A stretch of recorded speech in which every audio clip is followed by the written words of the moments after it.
Salut tout le monde. Voilà, donc je voulais juste faire un petit point là.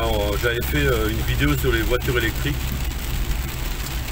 et c'est vrai que quand on réfléchit bien, moi honnêtement je pense que c'est une ineptie totale. Pourquoi? Parce que quand on prend l'exemple de cette Golf là qui a 21 ans, qui a 48 000 km,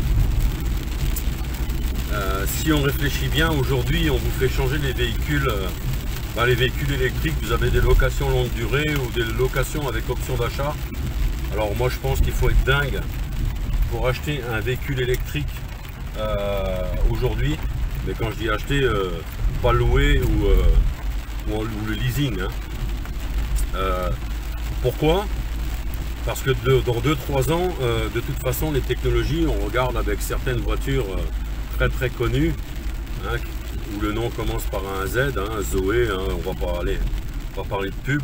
La Zoé par exemple, si vous regardez en 3, 4 ou 5 ans, la différence de technologie, c'est-à-dire l'autonomie, les temps de charge, etc., le véhicule au bout de 4-5 ans, il est complètement dépassé. Donc, à mon sens, acheter un véhicule électrique, c'est-à-dire le posséder, l'acheter neuf, pas le louer ou faire un leasing sur 3 ans, avec option d'achat, pour moi c'est une ineptie. Parce qu'une fois que vous aurez fini de le payer, vous ne pourrez plus le revendre en gros. Revendre un véhicule qui est obsolète, où l'autonomie ne dépasse pas 150 km ou 200 km, alors que les nouveaux font 500-600, ça va être compliqué. Voilà, ça va être compliqué. D'ailleurs le marché de l'occasion de ces véhicules-là, vous voyez en général, il n'y a que les marques qui les revendent avec une garantie véhicule d'occasion, avec ils vous attirent en fait avec des offres un peu particulières pour que vous achetiez le véhicule qui a 3-4 ans. Sinon il est bon pour la casse. Donc ça veut dire que certains véhicules électriques au bout de 3-4 ans peuvent aller à la ferraille. Alors que si on regarde bien ce véhicule là qui a 21 ans, alors effectivement il n'a pas beaucoup roulé, je ne dis pas, il a 48 000 km, mais en attendant j'aurais déjà changé 4 voire 5 fois de véhicules électriques, alors que celui-ci est toujours fonctionnel. Pour avoir regardé les résultats du contrôle technique de l'antipollution, il est largement dans les clous. Alors effectivement, il est dans les clous de l'année 2000, mais il ne pollue pas plus que certains véhicules qui ont 3-4 ans. Quand vous restez derrière, là, qui vous font une accélération, vous avez un nuage noir. Et pourtant, ceux-là aussi sont passés au contrôle technique.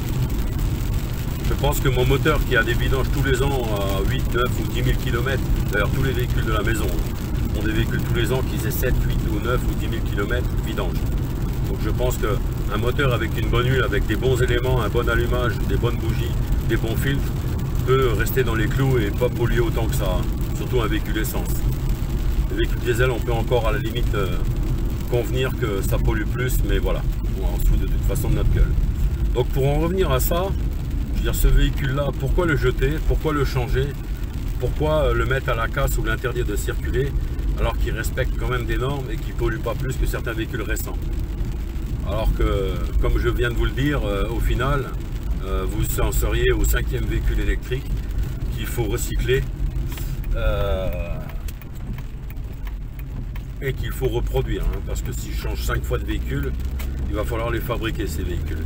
Et pour les fabriquer, c'est pas là où l'empreinte carbone est la plus faible.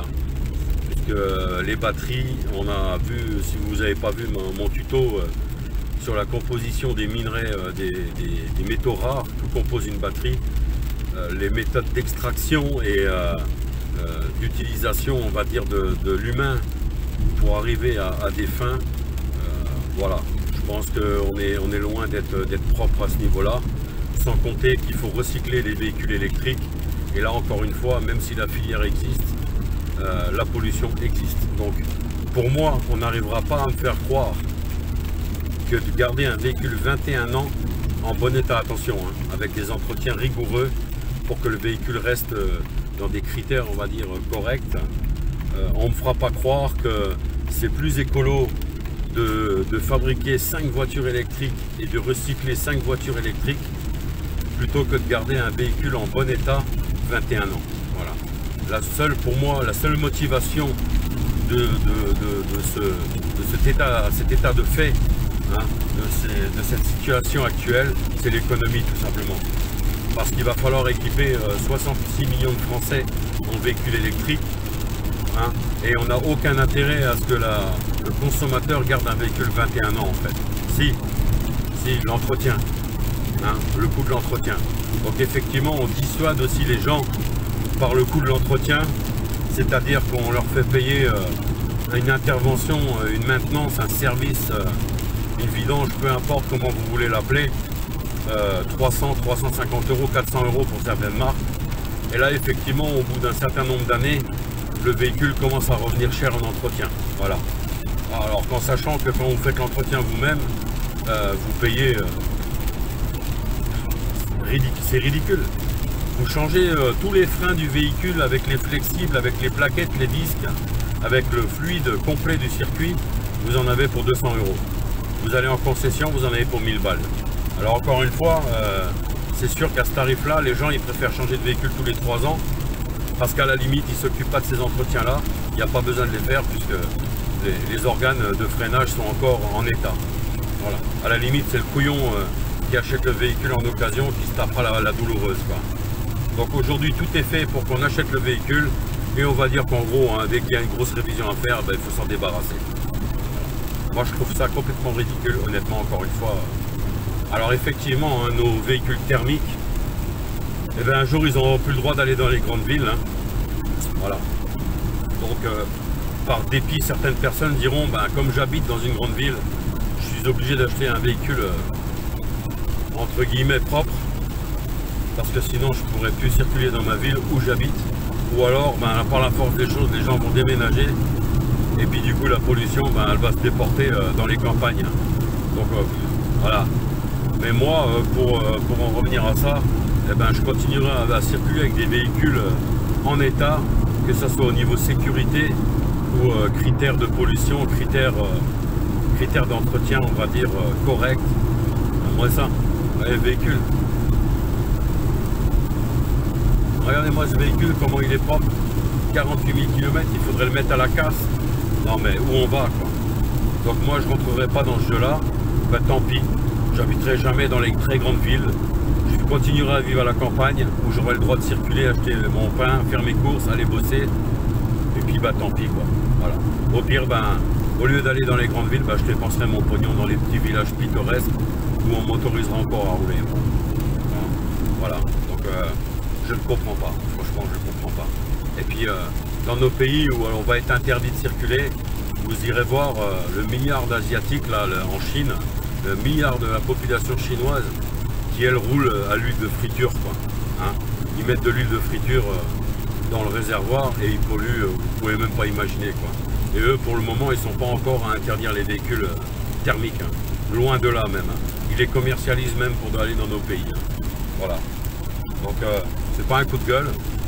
J'étais juste en train de me dire que je suis en train de rouler dans un véhicule en parfait état, un véhicule très bien entretenu, et que je me dis que interdire mon véhicule dans une grande ville, voilà, à part l'économie, effectivement les gens ils vont être obligés d'aller en train, d'utiliser les tramways, d'utiliser les RER, peu importe. Et pendant ce temps-là, les avions continuent à décoller et à envoyer dans l'atmosphère des tonnes de CO2. Les fusées, on envoie des fusées tous les 15 jours remonter des satellites là. On est en train de polluer l'atmosphère, on est en train de polluer l'espace avec les déchets, mais là il n'y a pas de problème hein, forcément. Il faut que votre téléphone il fonctionne. Voilà. Donc là je me rentre tranquillement de ma petite séance dans mon club là. Les anciens ils ont râlé parce qu'ils ne me voient pas beaucoup en ce moment. Petite dédicace hein, si certains du club regardent ma vidéo.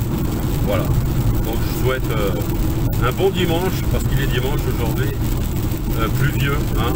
Donc on va bien manger à midi, on va se prendre une petite douche là, et puis après on fera une bonne sieste, on va profiter de la vie quoi. Et puis c'est tout, hein. On va pas se prendre la tête, n'oubliez pas, hein, la vie ça se termine toujours mal, hein. La fin c'est la mort. Donc vivez votre journée, vivez-la bien, vous prenez pas la tête, et puis allez, bon dimanche à vous. Ciao.